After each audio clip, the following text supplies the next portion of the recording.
Guru Brahma, Guru Vishnu, Guru Devo Maheshwaraha, Guru Sakshat Param Brahma, Tasmai Shri Gurave Namaha, Tasmai Shri Gurave Namaha, Tasmai Shri Gurave Namaha.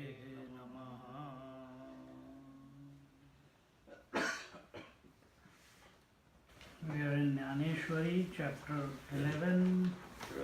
12 chapter. Huh? 11 we finished, right? We concluded? Yes, I think we finished. Conclude. Okay. So this is in the wrong place.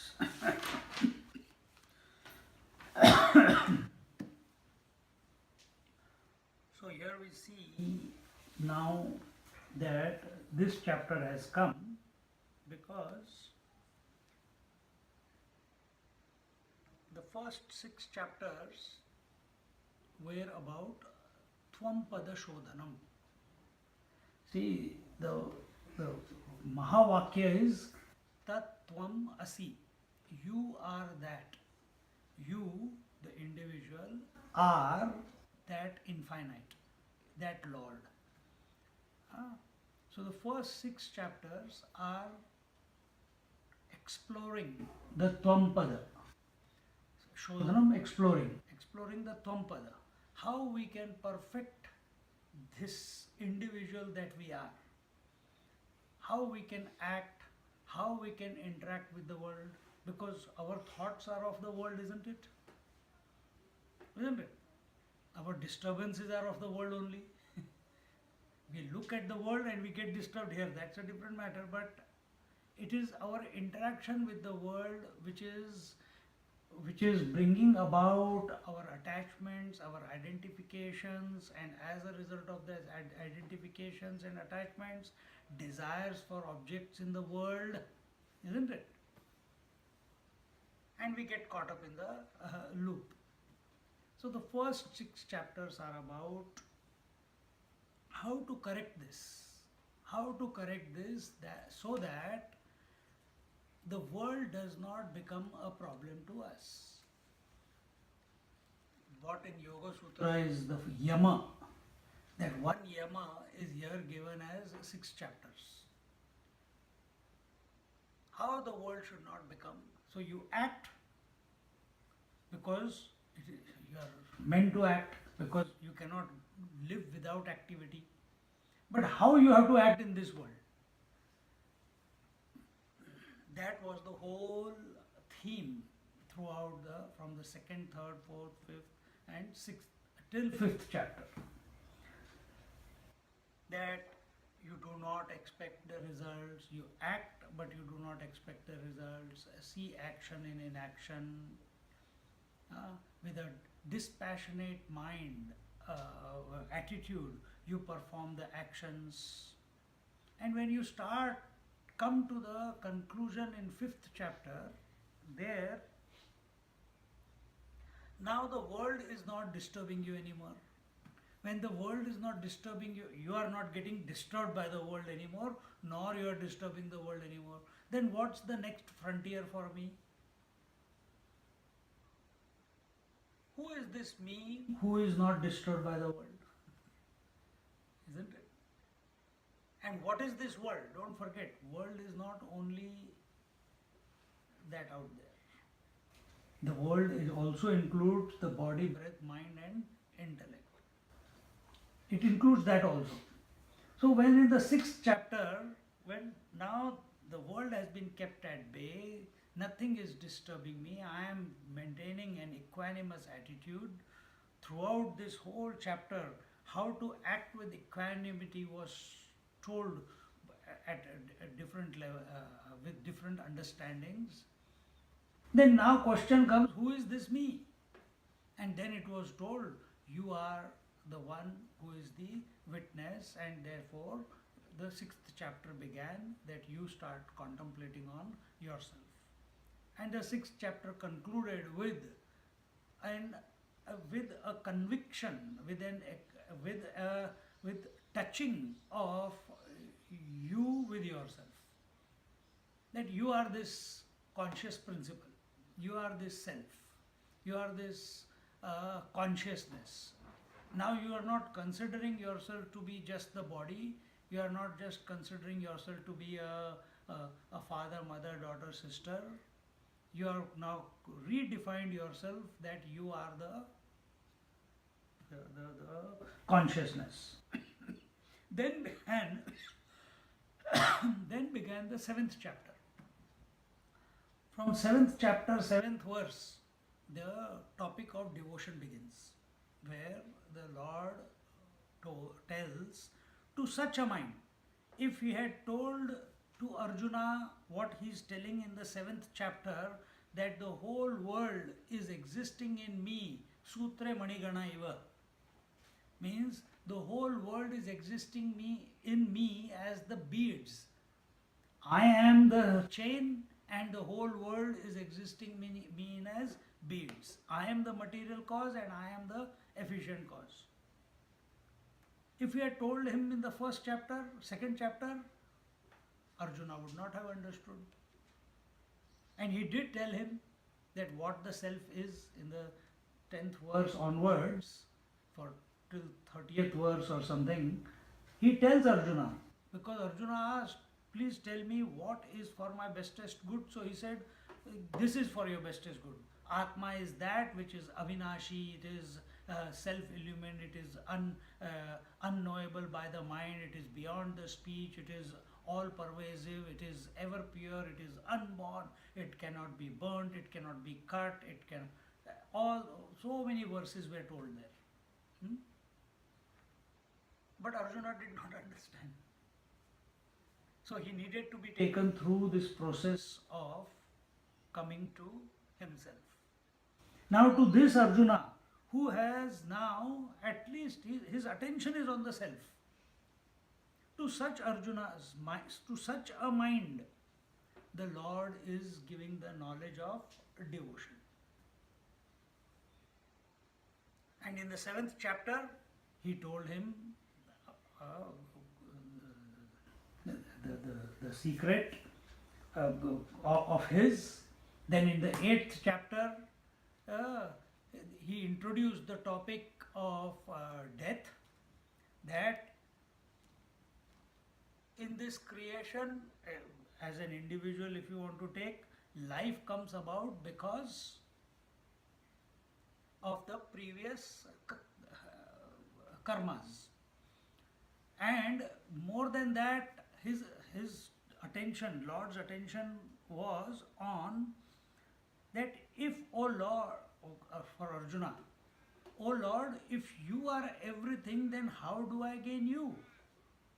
So Lord said, with the last breath, if you can think of me, or anyone who thinks of me with the last breath before he dies, he comes to me. How do we come to think of you with the last breath? Then the whole explanation was given, how to think about him, how to train your mind, etc. What happens if you don't do it? Then there is rebirth. All those things were told. Then in the 9th chapter, the Nirgun Nirakar, the Lord says that the whole world in me is in me, I am in the whole world, yet I am transcendent to the whole world, yet supporting the world. In other words, he is prompting us to have a disposition to live in, to be in this, to see oneness in the multiplicity without losing the oneness. Normally our question is what? If I become a wife, I forget that I am a woman. Isn't it? So I become a wife, I become a mother, I become a sister, I become various roles. So when I am playing all the roles, I am forgetting who I really am. I am only focusing on those roles. I'm only focusing, sometimes I'm focusing on the body, sometimes I'm focusing on the breath, sometimes I'm focusing on the mind, sometimes I'm focusing on my convictions. But when I'm on any of these aspects of my conditionings, I'm forgetting who I really am. See? So, can we play all the roles without forgetting who we are? But yet, here the Lord is telling something further. He is saying, see the oneness in the multiplicity without losing the oneness. We have forgotten that we are that one indivisible principle. Ekameva dvitiya. Nanasti kinchana. There is nothing else other than the pure consciousness, other than the reality, other than the self, other than the divinity. But we have forgotten that. Our attention is only on multiplicity, one at a time. So he is saying, interact with the entire multiplicity by seeing the oneness, the one principle which is expressing through there.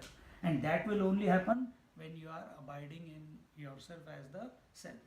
So there, to Arjuna's mind, the Nirgun Nirakar Tattva was introduced. Naturally, Arjuna again, he is appreciating, but no experience. So, in the 10th chapter, he says, how can I find you? So he says, how can I meditate upon you so that I can be one with you? So the Lord in the 10th chapter gave him 70 verses, 73 examples of that. So this is now Nirgun Sakar Tattva, where he tells him, if you focus, you can see me as the Himalayas among the mountains, the Gangaji among the rivers, I am the Arjuna among the humans. But he begins this whole this list of examples, specific manifestations, or how he can be caught with the first verse in that sequence, and that is, he says, I am the first manifestation, first place I can be caught is in your own heart, because I am there. I am the self of all beings. Having told that, in the end of 10th chapter, Krishna Bhagavan told Arjuna that these examples that I am giving you, on which, how you can recognize me in this creation, these are infinite in number and endless. You can take many births, I can keep incarnating again and again, and we can keep having this dialogue, but it will never end. So naturally, next question of Arjuna is, what?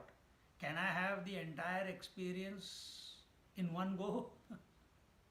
Can I have the experience in one go? Krishna Bhagavan says, yes, it is possible. It has never happened before, but you have asked me and I love you, so I will show it to you. And he shows in the cosmic form. Having seen the cosmic form, Arjuna becomes a bit scared and wants the Lord to come back to his original form, which, as he knows it, and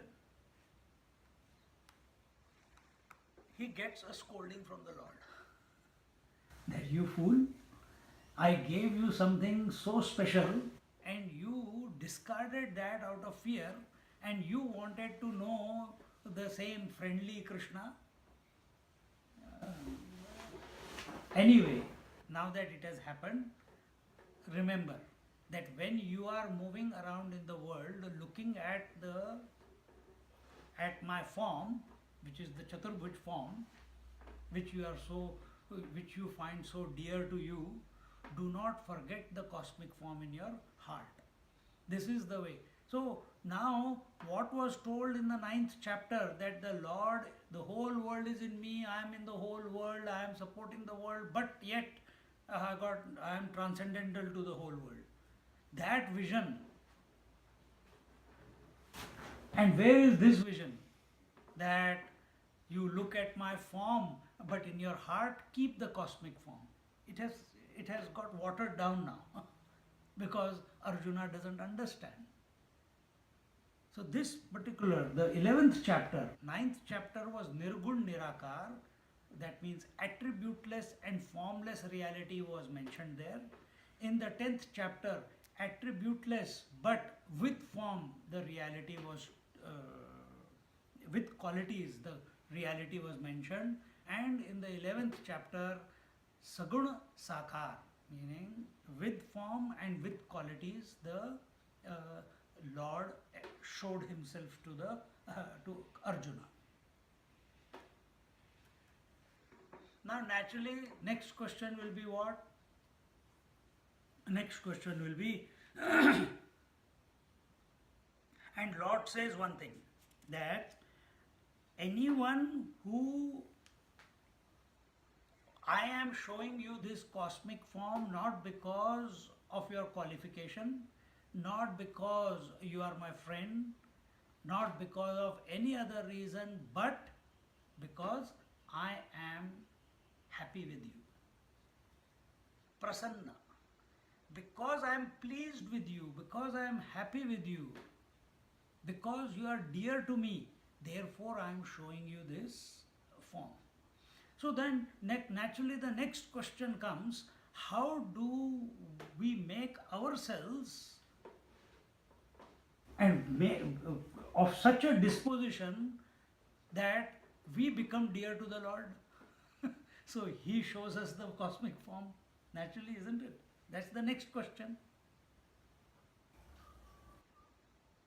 And therefore, so what are the various reasons because of which the Lord becomes happy with us, so that he graces us with this cosmic vision? It is possible for once it has come into the world, then it is possible. You can also have that cosmic vision. So what do we have to do? And with this, what are the reasons by which the Lord will be happy? The 12th chapter begins. Now this is the last chapter in the devotion. First 6 chapters of Bhagavad Gita were about sadhana. Sadhana is where the ego is still strong. The doership is there. And that doership became dissolved in the 6th chapter. As a result of that dissolution of ego to a large extent, then to that mind, because now that ego which has now recognized it is the self, it is the conscious principle, now the process of expansion has to be brought about. That not only the self is here within this body, but this self is the all-pervading principle. See? As long as doership is there, as long as ego is there, ahankar is there, till then this expansion is not possible.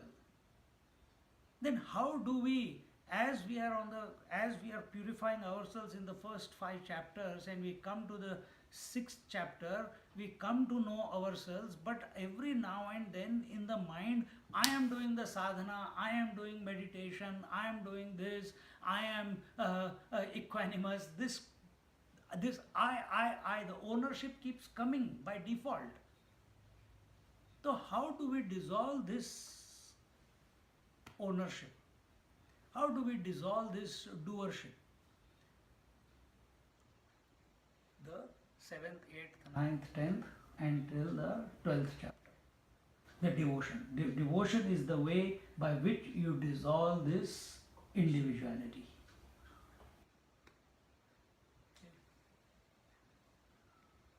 We are not, activity has gone, because in 6th chapter he has already come to know, he has become very clear that he is the consciousness. He has come to understand he is the consciousness, but he is not understanding that this consciousness is the only principle which is pervading the entire cosmos. For that, now these few 6 chapters were told. And after this, then Tat, this first 6 chapters were Tvam Pada Shodhanam. These were Tat Pada Shodhanam. That individual is recognizing that actually speaking, I am the total. And then the last 6 chapter is going beyond the individual and the total, coming to be established in that indivisible self, which is beyond the individual self and beyond the total self. Beyond total self, we called as Ishwar, is called as Ishwar. We are going beyond that in the last 6 chapters, starting from 13th. Asi. Asi means to be. You are. Or what am I? You. That's it. You don't need to know. Neither Tvam nor Tat. You are as you are.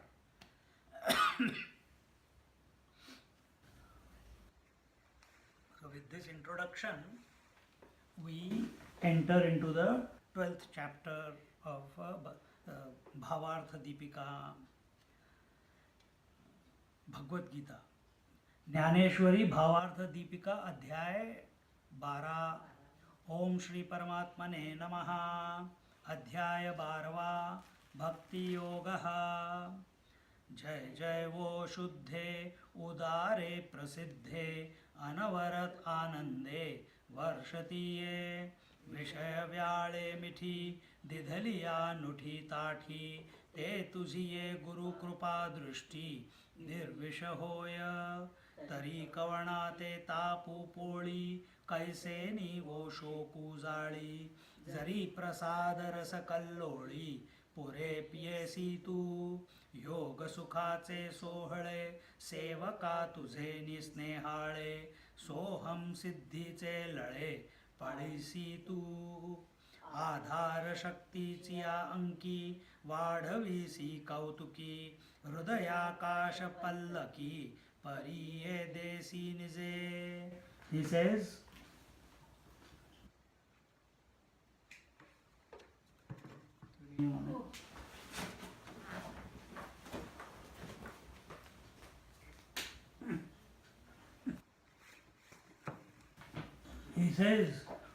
O grace of my master, you are known to be pure and generous and ever ready to give joy to your disciple.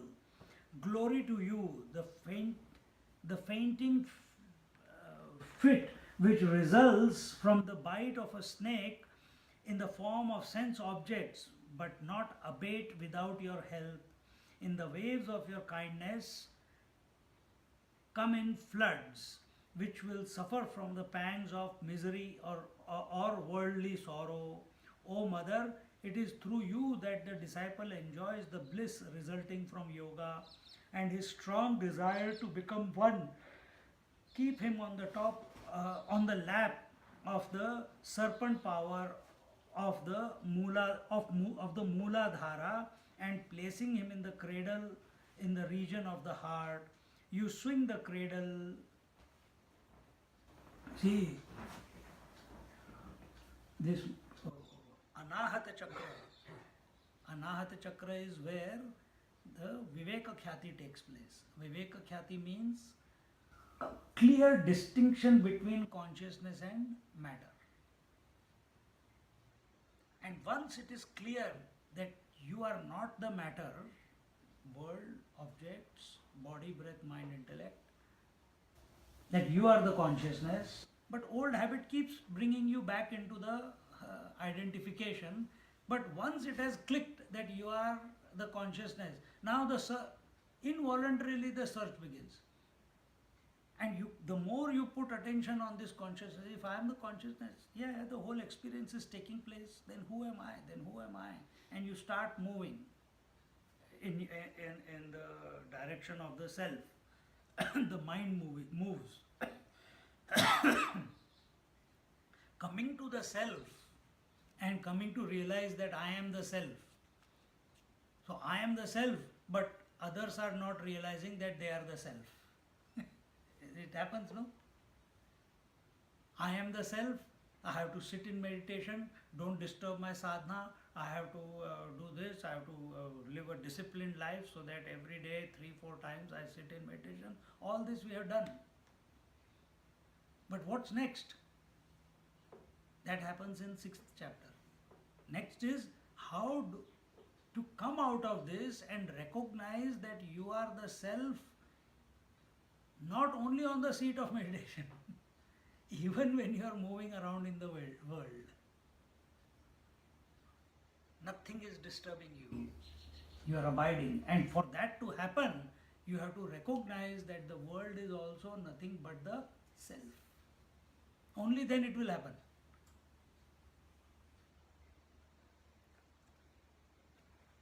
You keep him on the lap of the serpent power of the Mooladhara and placing him in the cradle of the region of the heart.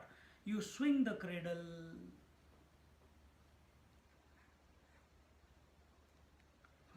Your cradle is, the energy is going up and down and up and down. It's not always staying up. So sometimes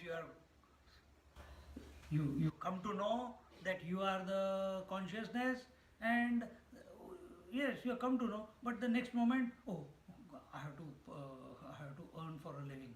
I have to do this, I have to do that, otherwise how will things go? And then you go to the seat of meditation, again you come, but I am consciousness. These things happen, isn't it?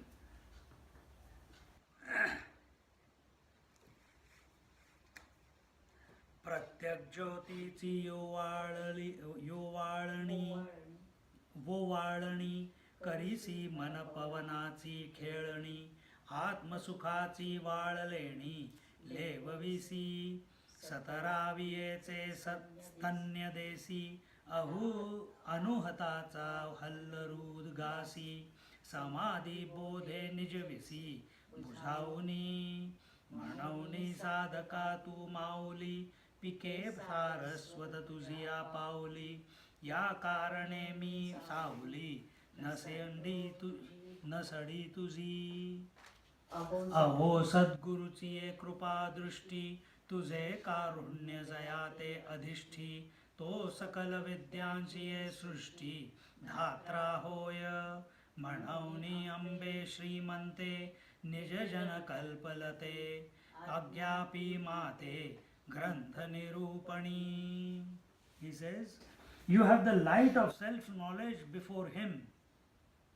You wave the light of self-knowledge before him, provide him with toys of self-restraint and breath control, and adorn him with child's bliss.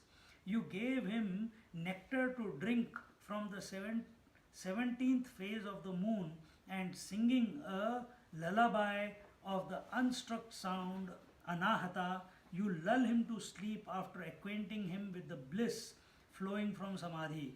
You are the mother of the seekers, and all lores spring from your feet. Therefore I shall never leave your cool shelter. O grace of my master, one to whom you show mercy becomes the founder of all lores. Therefore, O magnanimous mother, who are the wish-yielding tree to your devotees, give me leave to unfold this literary work. He is probably continuously contemplating on the self. Gyaneshwar Maharaj lived only 21 years. Lived means he was in the society only for 21 years. At the age of 21, he took samadhi, Sanjeevani Samadhi. He is still alive today, but in a hibernation mode. Because, and at that time, under his teacher was his elder brother, Nivrittinath. And that student, he is doing his sadhana, but at the same time, he is teaching also. The pull from inside to go into samadhi is always there. But the demand of the people to explain the words of his teacher, that Now share the knowledge of the Bhagavad Gita with all the people and make it simple, because it was the right of the Brahmins in those days to study Bhagavad Gita. Common man was not allowed to study. And Gyaneshwar Maharaj in this simple language made it available to all the common people, the farmers, the carpenters and the blacksmiths and everyone and all, the women also. It no longer remained a secret. This is what Mahatmas come and do, because they are fearless. They are not worried about what people are going to say. Because they have raised themselves to that height.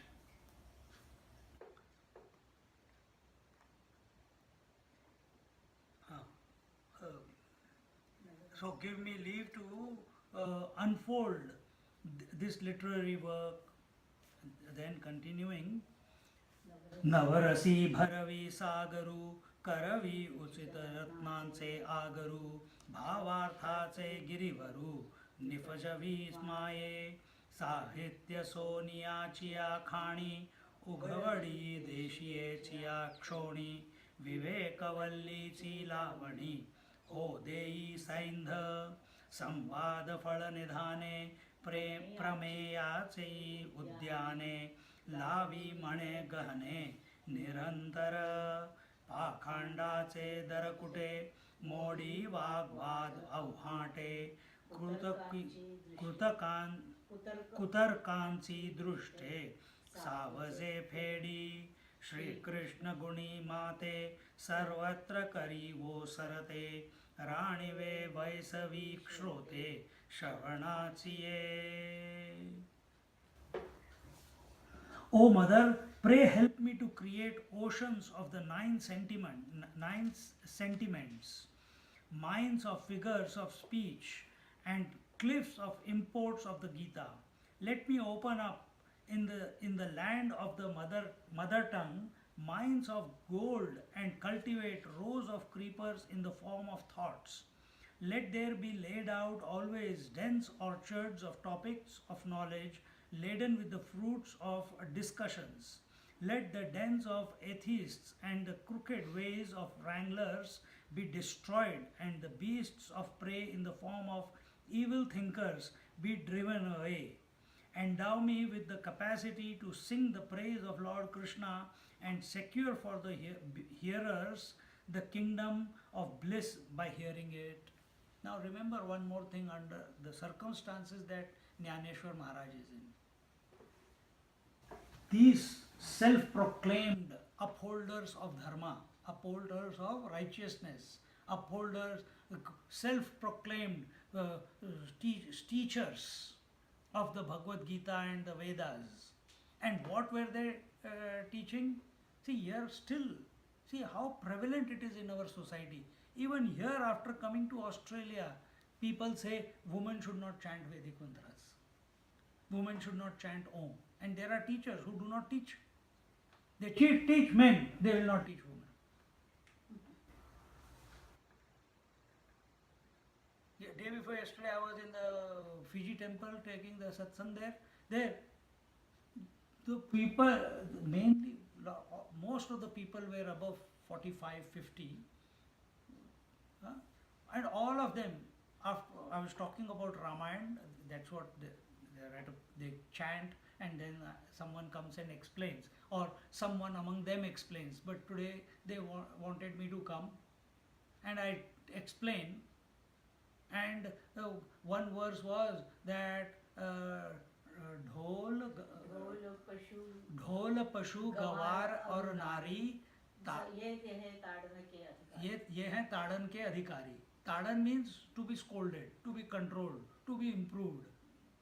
So now the dhol means you have to hit the drum in order to sound to come, isn't it?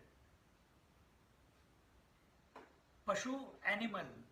Gawar, uncultured, uncouth fellow.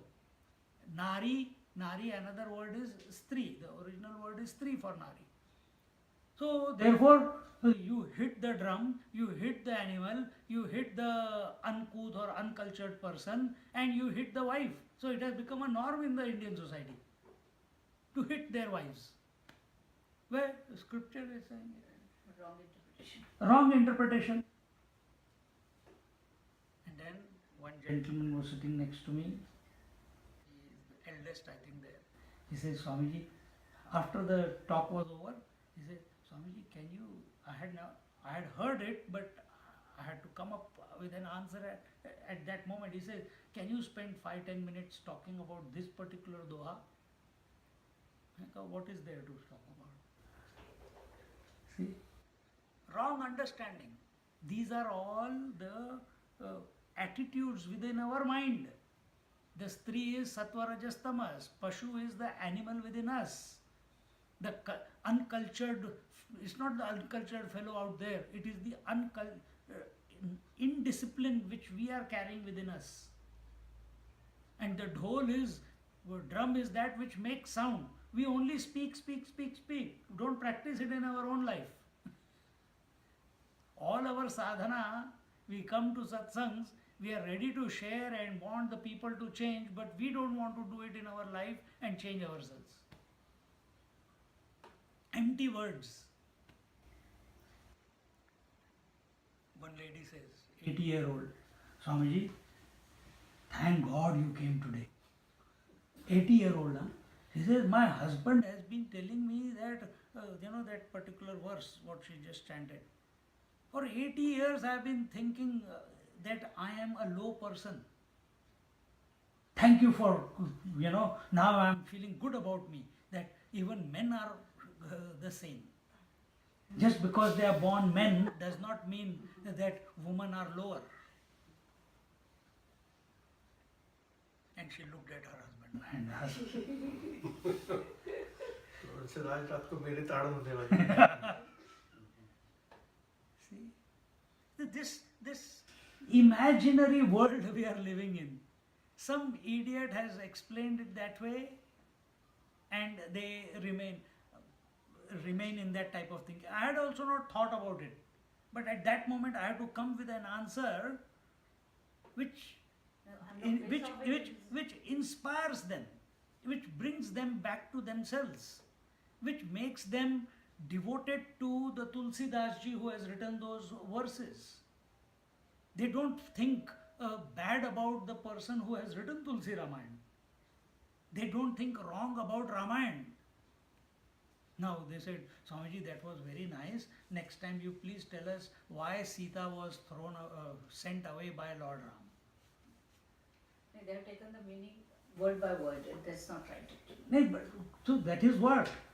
They are only reading the adhyatma meaning, the philosophical meaning has to come out of anything.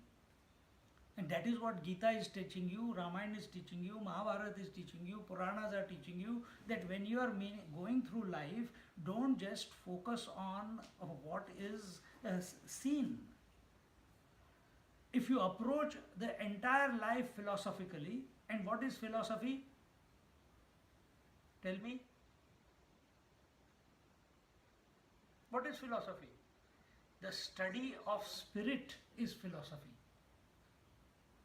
Study of spirit is philosophy. So today's philosophers, they are talking about spirit, but they don't know what the spirit is. Religious people are teaching religion or practicing religion, but they don't know God. We have to be spiritual, where the religion and the philosophy comes together. See, this is the biggest problem which is creating so much chaos in the whole world. The wars in the Middle East, continuous fighting for thousands of years now between Christians and Muslims. For what?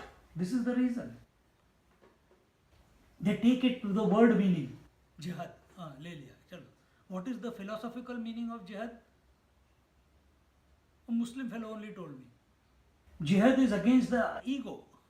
We have to annihilate the ego. It's not jihad against who's talking against Islam.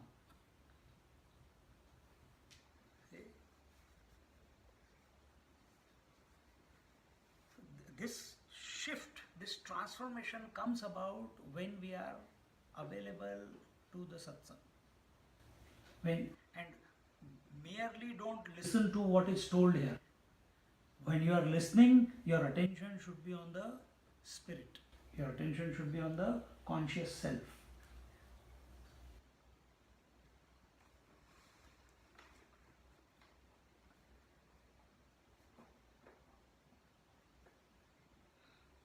And therefore, this Gyaneshwar Maharaj, see, he was not even allowed to go to school. Because his father was a sannyasi, he was thrown out of the village, they were outside, 4 children born, all great saints of Maharashtra, exemplary, even from childhood. But the father and mother took Jala Samadhi, children were left alone, nobody will admit in them in the school. They went to these place where all the self-proclaimed knowledgeable people, pandits were there, and they challenged. They said, now you told our parents to give up their life, they took Jala Samadhi, now we are Brahmins, give us our thread. They said, hey, the child of a child of a person who has been thrown out is also worth nothing. We will not give it to you. And this way the dialogue went on.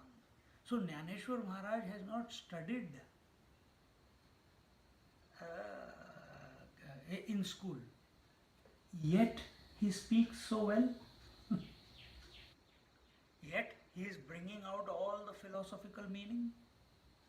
Yet, see, all the knowledge is there in this Akash. The knowledge is present everywhere. You have to just tap into it. Ammachi, she has never studied, she has never gone to school. Then how come? So many masters you can see in India who have not gone to school. Then how did they come to know everything? And are able to communicate it too? Shirdi Sai Baba never went to school. Satya Sai Baba went till 8th class and after that he stopped. That also used to keep bunking the classes. He would sit on a tree and keep contemplating.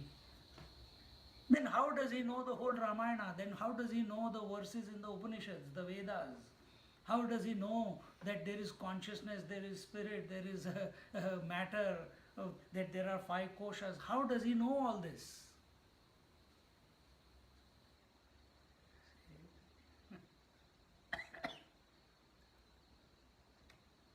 Comes from within. The knowledge, if our attention is on ourself, and this happens by grace. Every child, sometime or the other in their childhood, must have focused on who am I really, man? Because the mind is uncorrupted yet. It has not become thought fixated. The mind is not obsessed. Sometimes when that child is sleeping, think about maybe every child, it happens. You think of the larger scope of what it could be. You look at the space, wow, how would the space look at all the stars? And you keep thinking, and in that, while sleeping on the terrace, we used to go into meditation.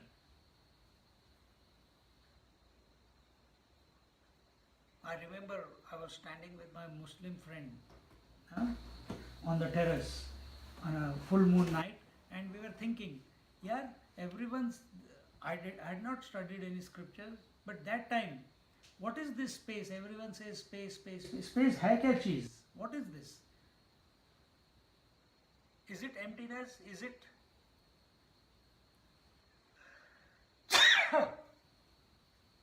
is it nothingness? Then if it is emptiness, how can it be something? If it is nothing, then how can it be something? And this was our discussion on the terrace. We couldn't come to a conclusion because we didn't contemplate on it deep enough. It would have taken us into meditation. But this was our discussion.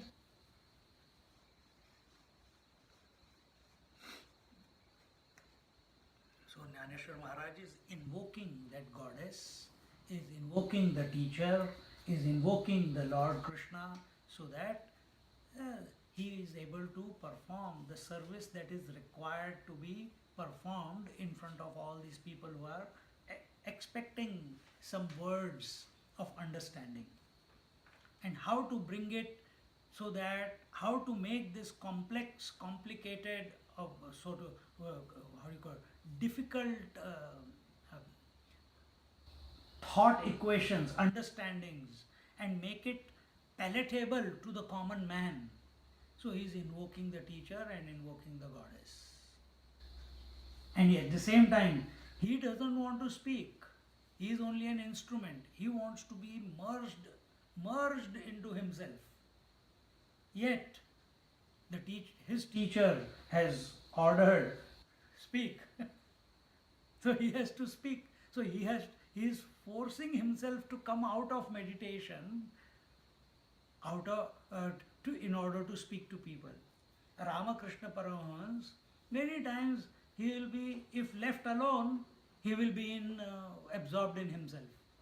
He had to be put the sweet balls or sweets or rasgullas into his mouth so that he keeps awake. He had to be kept talking with, then he will remain. Otherwise, he will, one moment gap, 1 or 2 minutes gap, he is into meditation. It's like some dhurandhars are there, 1-2 minute gap, power nap. They go to sleep. So you have to keep, in school also the teacher says, hey, attention, attention. Because 1 or 2 minutes gap or few seconds gap, the mind starts wandering, isn't it? Our mind starts wandering, it's not able to focus. But in these Mahatmas, the mind absorbs, surrenders at the altar of self. So it needs to be kept awake. The mind needs to be kept awake. And here Gyaneshwar Maharaj is saying, let my mind be awake by your grace and outpour such language which is palatable to the common man. हे महाठिये चिया नगरी ब्रह्म विद्येचा सुकाळू करी घेणे देणे सुख चिवरी हो देई या जगा तू आपुलेनी स्नेह पल्लवे माते पांघुर विशील सदैवे तरी आताची हे आघवे निर्मीन माये इये विनवणीये साठी अवलोकिले गुरु कृपा दृष्टी मणे गीतार्थेसी उठी न बोले बहु तेथ जीजी महाप्रसादू म्हणवनी साविया जाहला आनंदू आता निरोपी न प्रबंधू अवधान दीजे. He says,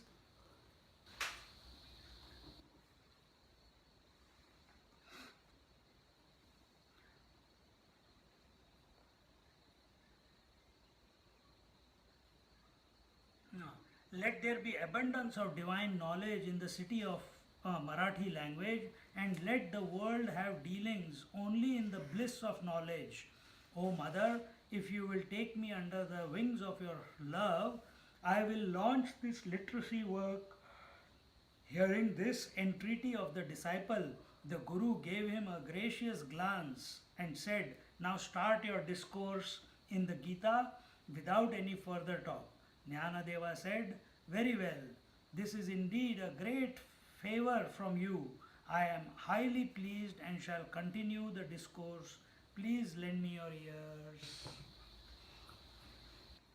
These are the words of gratitude, the words, the mind singing, saying these words because the Lord has blessed him with the knowledge of the self.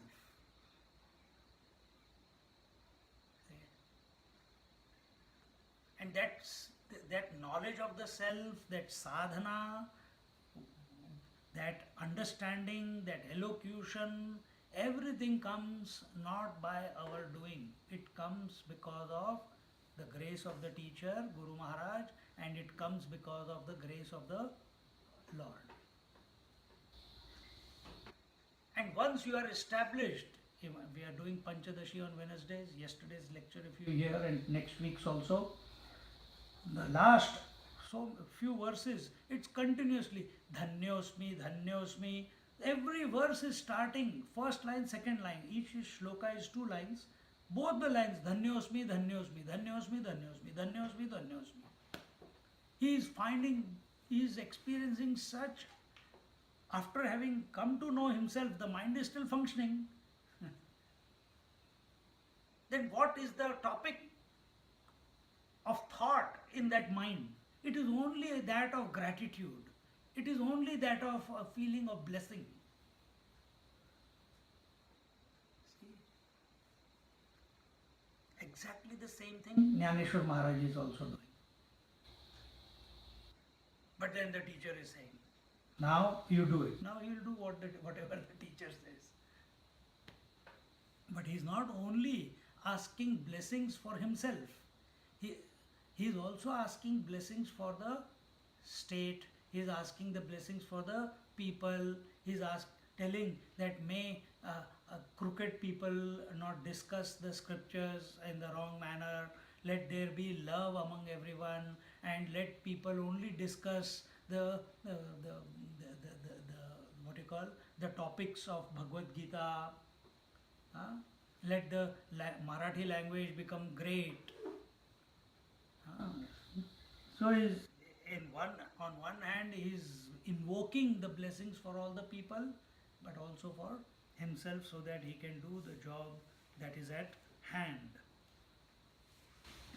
Now we enter into the verses. Arjuna uvacha evam satatam yukta ye bhakta swam paryupasate ye chapyaksharam avyaktam tesham ke yoga vittamaha. The devotees who absorbed in you worships you in this manner, and those who meditate on the imperishable, of them who are more versed in yoga. This is the conundrum in which Arjuna has found himself.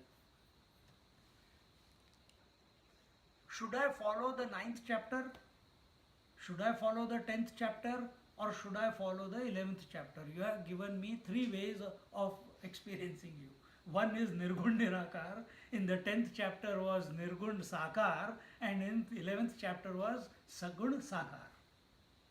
First was without qualities and without form, the 9th chapter. 10th chapter was without qualities but with form. And in the 11th chapter, with qualities and with form. Which one should I? Now, every time we move ahead, you give me options and then I get confused, sir. Tell me for sure, don't give me options.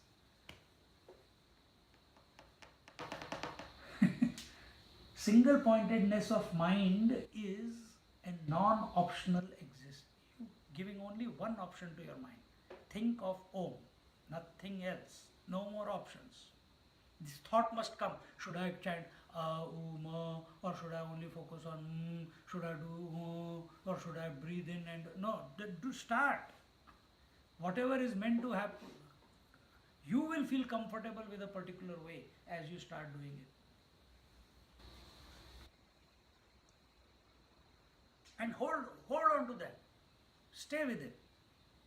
And don't be obstinate also that, oh, this is the way, now I will do it for the... No. If it changes after some time, let it change. If it stops, let it stop. Purpose is not to only chant Om. Purpose is what Om is indicating. There we have to get.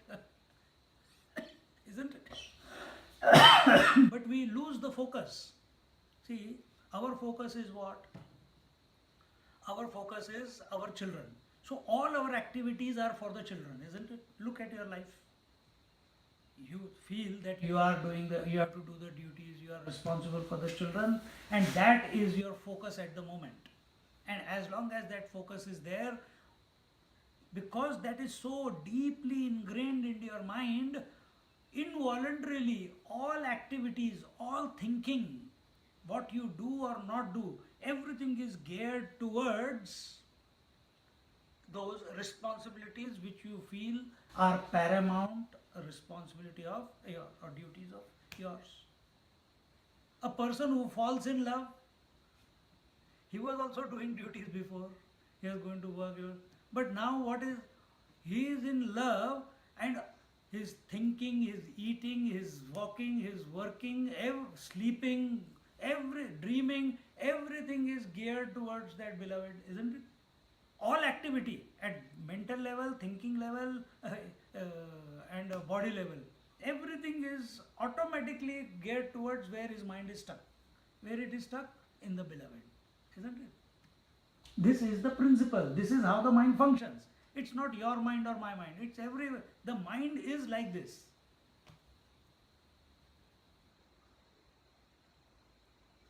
So rather than focus on something which is going to give you only temporary joy, focus your mind on the Spirit, focus your mind on the Lord with a deep, intense love for Him, with understanding. It will not, initially it may be mechanical, but it must. Gyaneshwari Maharaj did not go to school, I told you. Only his guidance of his teacher. As the Kundalini rose, the knowledge has to be automatically come. At that time, this thinking must not be there. Oh, now I have reached Swadhisthana. I think what knowledge is going to come? Gone. Back to zero. It will involuntarily express out of you if you are surrendered to it. If you are surrendered to sleep, sleep will come. If you are surrendered to the energy will grace. If you are surrendered to the Lord will reveal. See? So this Arjun Maharaj, he is a bit confused what to do. Lord, tell me, clear where I am supposed to be. Whom should I contemplate on? Whom should I follow? The Nirgun Nirakar, Nirgun Sakar or Sagun Sakar? Well, tell me clearly. So that the first is the question. After that the answer begins, I think. Yeah, next verse onwards, answer begins. Tari sakala veeradhiraju zo somavanshi vijayadhvaju to bolata zahala atmaju Pandu नृपाचा कृष्णांते महणे अवधारिले आपण विश्वरूप मजदाविले ते नवल म्हणवनी विहाले चित्त माझे आणि ये कृष्णमूर्तीची सवे या लागी सोय धरिली जीवे तव नको म्हणवनी देवे वारिले माते तरी व्यक्त आणि अव्यक्त हे तूची एक निभ्रांत भक्ती पाविजे व्यक्त अव्यक्त योगे या दोन्ही जीवाटा तू ते पावावया वैकुंठा व्यक्ता व्यक्त दारवंठा रिगिजे येथ पैजे वाणी शातुका तेची वेगळी वाला एका म्हणवनी एक देशिया व्यापका Sarisa Padu. Here the Gyaneshwari Maharaj says, then the heroic son of Pandu, Arjuna, the very banner of victory of the Kuru race, said, O Lord, have you heard what I said?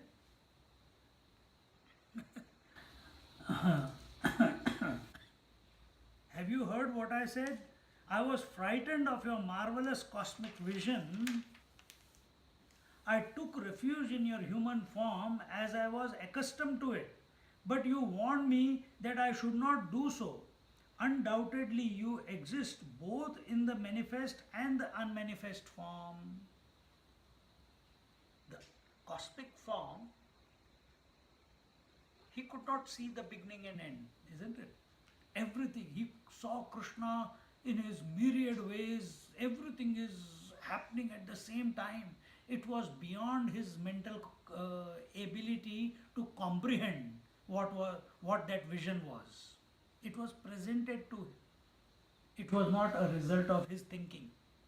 Understand? So one is, so Arjuna is saying, you are the one who is standing in front of me, in that also you are, in that cosmic form which is beyond the manifest, in that also you are. So undoubtedly you exist both in the manifest and the unmanifest form, the former being attainable through devotion and the latter through the practice of yoga. Through the practice of yoga. These are the two pathways which lead one to the threshold of the manifest and unmanifest forms. So Nirgun Nirakar and Sagun Sakar. So Nirgun Nirakar you attain by the practice of the manifest form. The Saguna Sakar you attain through devotion, and Nirgun Nirakar you attain through yoga abhyas and tadadrashtu swarupaavasthanam. By Kaivalya Samadhi, and in this way, these are the pathways which lead one to the threshold of the manifest and unmanifest forms. But the purity of a bar of gold weighing 100 tolas also belongs to a piece of that bar weighing 3 gunjas. Gunjas is a red berry forming the smallest weight of a jeweler. So see how Arjuna is thinking. Maybe this thought didn't come to us also. He says, you are present in the manifest as well as in the unmanifest. And then he says that just like the purity of the gold in the total block of gold, or whether it be in a trinket, the gold is the same. So why you are saying that I should not focus upon you? Now tell me clearly. Why should I not focus on the manifest? Why should I only focus on the unmanifest? Therefore, the worth of the limited manifest form and the all-pervading unmanifest form is the same. Arjuna is saying this is the conclusion he has come, that the gold in an ornament or in the gold mine, it's one and the same.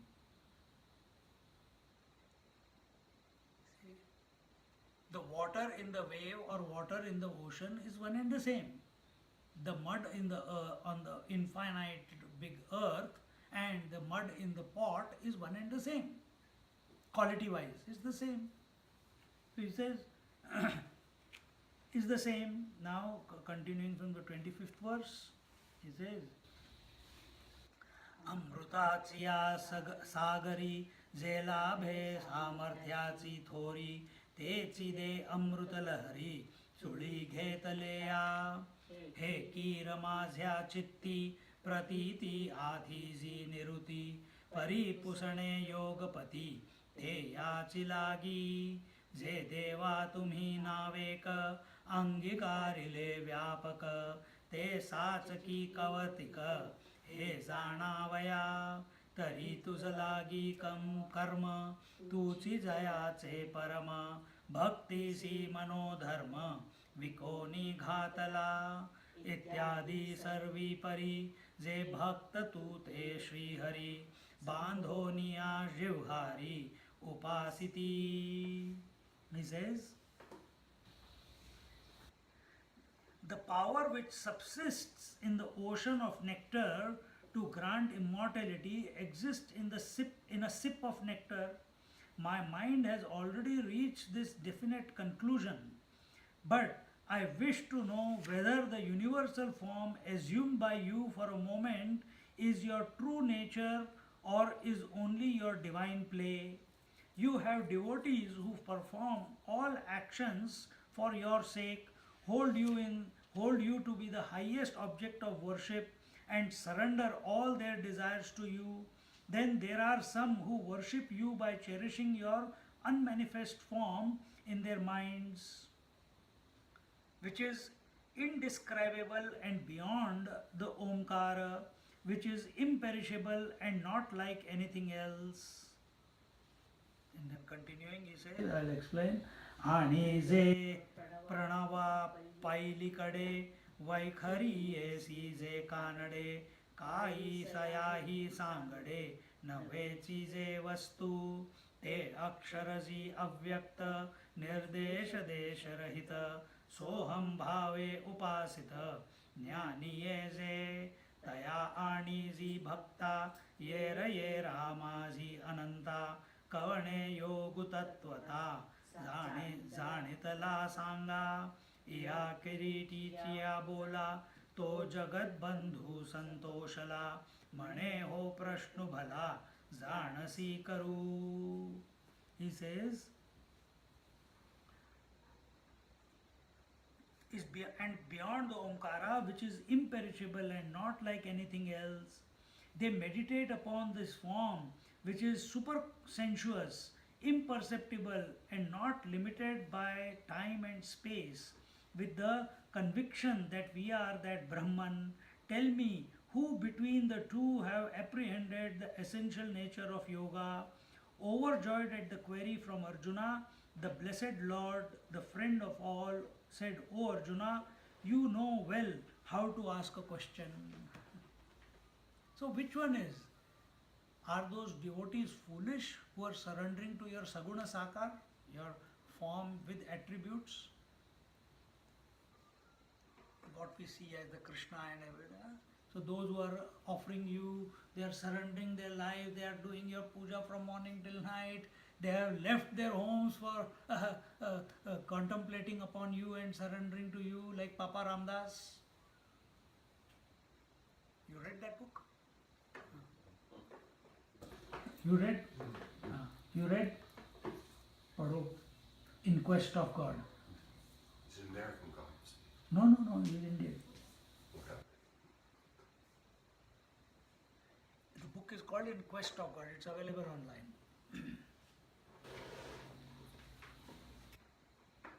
So are they foolish?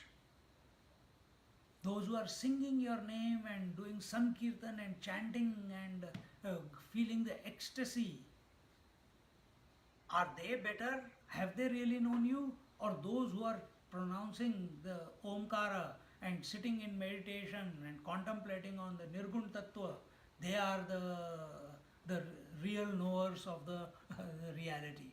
Which one of them is the real knower of you, O Lord? When such questions come, every teacher will be very happy. After telling all this, but Swamiji, what about destiny? Swamiji, what about rebirth? Get out of this room. So what is the topic going on and what are you thinking? Are you in tune? Are you in line with the unfoldment that is taking place? Just because you have a mind and in that mind some question pops up which you have been harboring, cultivating for a long time and you have become so obsessed with that question that at a drop of a hat you ask that question everywhere, to every Mahatma, to every teacher. But you are not ready to answers you have got. Masters have given you. Scriptures are given, but you are not ready to convince yourself. You don't want a solution. Because if the solution is there, then the question will vanish. You are so attached to the question that you don't want the answer. Even if you hear the answer, you don't want to accept, you are not accepting it deep within. Because the question is more important. Just like we hear the Bhagavad Gita, but we don't want to give up the world. We want to. After the class, again, अच्छा भाई, अब कल क्या करेंगे, परसों क्या करेंगे? Immediately gossip begins. So what was the point? At least for some time, remain in that poise. Remain in that poise for some time. Allow it to percolate. It takes time. To get the cream, You have to whip the buttermilk, isn't it? Just because, oh, I have whipped. But there's no cream, there's no cream, there's no cream, there's no butter coming out. You have to whip it enough. Allow it. Another example, so whipping is listening. Another way is, I put the culture in the milk and why the yogurt has not come yet? Why is it not coming? I put it. 6 months ago, 1 year ago, it came within 1 or 2 hours, the yogurt was set. In June, July, August, why is it taking so long? No, there's something wrong. The culture must be wrong. I think, no. Arey, bewkoof hai kya? You're not ready to look at the whole span of information that is there. You want to answer straight away. Someone should tell you why it is not happening. You think, come to your conclusions, then it will be your conclusion. You will not forget it ever. So he said, no, but what about our duties? You have not thought about it. That's why you keep asking again and again and again and again.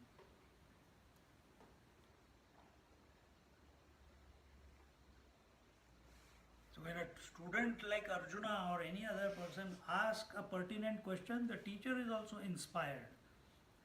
Like those elders in Fiji temple, they asked a question at the end.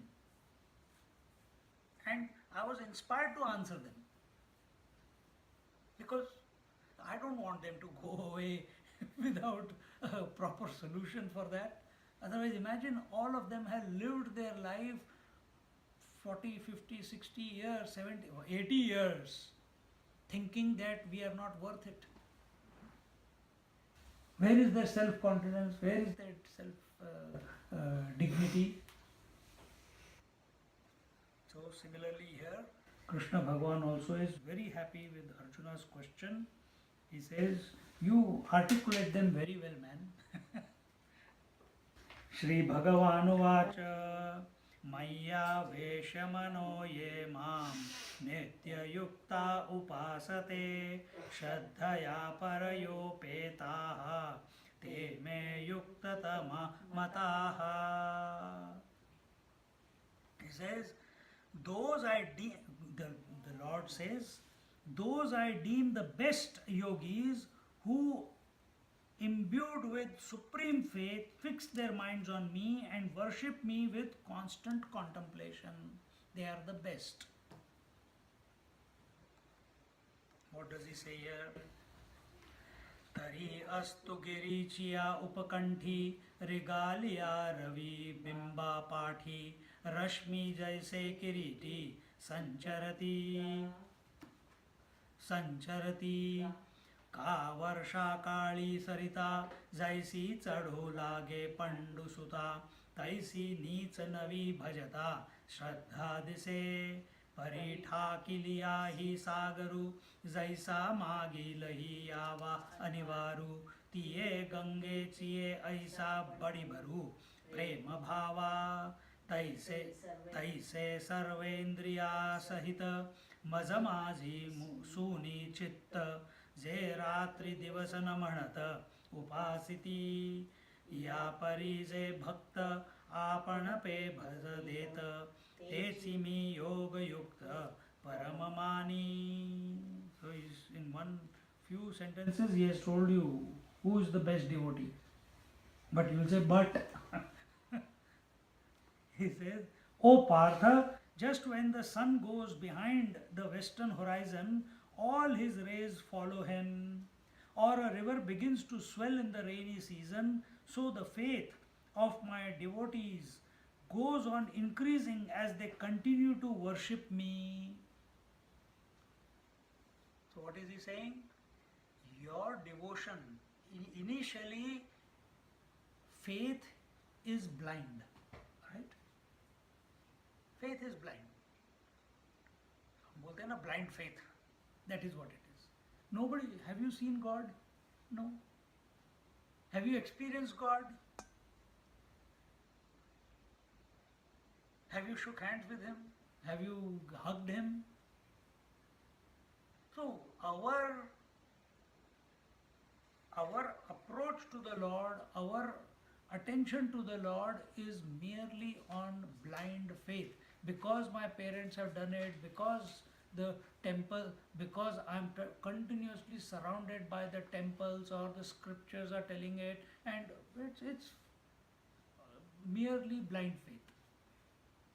But as you start, if you are focused, if you're not gone to school, you're not studied scriptures, nothing. You've just taken the name of the Lord. And you start chanting the name. As your mind becomes intoxicated by the remembrance of the Lord, to that extent, the love and devotion for the Lord will keep intensifying. Did you begin that way? No. Just like a person gets married, arranged marriage. Do you know that girl or boy? No. It's only on blind faith that my parents must have done the right thing. They have checked out all the, family and this and that, and then you start living. Initially, it is, you don't know. I can't even imagine how it feels. But as you live together, as you interact with each other, you understand each other's habits, your what the other person likes, you do things for that person, and slowly a relationship builds. And as the relationship builds, unspoken love starts emanating in that relationship, which was not there before. Arranged marriage. Or in love, when people fall in love, they did not know each other, but because they get associated with that person again and again, and suddenly one day, every day is look, but today she looks different. And love slowly increases. This is a rule. This is a principle. It has got nothing to do with God or object. Mind is like this. You look at an object. Oh, this is a nice camera. Yeah. And again someone says, let's go to Apple store. This is a nice camera. And you interact with the phone for a few times, and then you start thinking only about the iPhone. How can I get that iPhone? And all your activity involuntarily is to gain resources so that some way or the other, that iPhone must come to me. Same way here also. You started with, I don't know, I am a sannyasi, where will the iPhone come from? Where will I get it? I don't have $1,000. But you keep thinking about it. Keep thinking about it with faith, blind faith. If it is meant to come, it will come. If it is not meant to come, it will not come. But I feel I deserve it. I want it. Because I can put to good use for recordings, And it comes. Same rule for the Lord also. You don't know who the Lord is. You have an idea in your mind. People have presented to you that Lord, that this is the form, this is Shiva, this is Brahma, this is Vishnu, this is Devi, and they are told this is your Kula Devata, this is like Ishta Devata. Because it has come in your family, it has come in your tradition, you accept it. But who is he really? Is he a statue? Is he a picture? What is he really? But you interact with him with faith, you start seeing the beauty in that statue, you start seeing the beauty in that form, you start chanting the name of the Lord, your Ishta Devata, and slowly, as the crap from your mind dissolves, because it has got nobody is giving attention to the unwanted thoughts in the mind. all the thoughts are moving towards the Lord. And as the thought keep moving towards the Lord, with faith, the love, devotion, surrender will automatically come. The Lord, these are the Lord's words. This is the principle. So he says, just as the river begins to swell in the rainy season, so the faith of my devotee goes on increasing as they continue to worship me. See, another, here you understand, a single pointed mind is that mind. You're single pointed on the Lord's name or the form. A single pointed mind is a mind which is thinking about one thought, one theme of thought to the exclusion of everything else. So all other unwanted thoughts, as I told you before, they are not getting attention. If they don't get attention, they die their own death. As the unwanted thoughts in your mind keep reducing because of your single-minded focus on Om or on the Lord's name, a purified mind, a single-pointed mind is equal to a purified mind. A purified mind is equal to an expanded mind. What is making the mind to contract? Thoughts. What is making the mind to expand? Giving up of thoughts. Where do you experience the maximum bliss? In deep sleep or in the waking? In deep sleep. Isn't it? It is the maximum, it's the most expanded mind there. There are no thoughts. That is what we are wanting to recreate on the seat of meditation. That is what will happen when you surrender to the Lord. Your mind as you know it will vanish.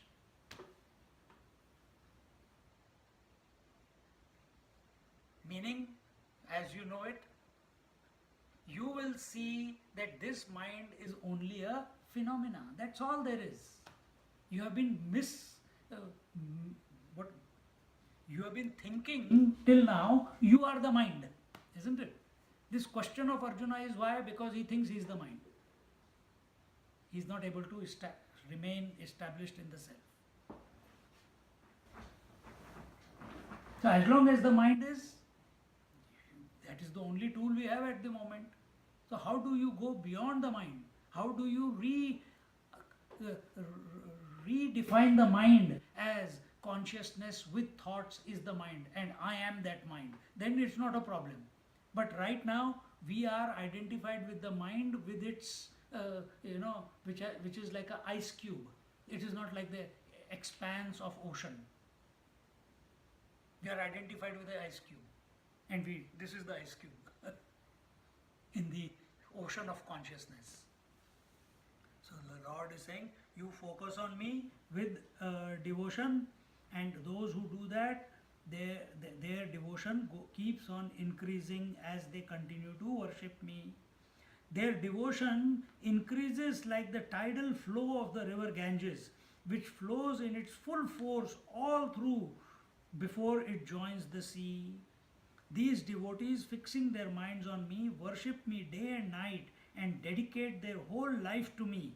I consider such devotees as the best knowers of yoga. So here it is not told you have to do this asana, that asana, this pranayam, that pranayam, that you have to control your senses, you have to control your mind. Nothing is told. The one and only sadhana is told, you contemplate and think of the Lord with love and devotion. And everything will happen. And how do you do it? Day and night. How do you do it? By chanting his name. Calling him out by Om or by mantra. What happens next? Now he is going to tell you the other ways also. So we'll see that in our next class. So let's practice this for the next week. 24/7, day and night, chant his name with faith. Who is he? What is he? Don't worry. First make the mind single pointed. So when people say sometimes, Swamiji, you are teaching children, or we also chant. We are chanting, but nobody is telling the meaning. So what is the point of chanting when there is no meaning? First make your mind single pointed. When the mind becomes single pointed, it becomes available to the knowledge.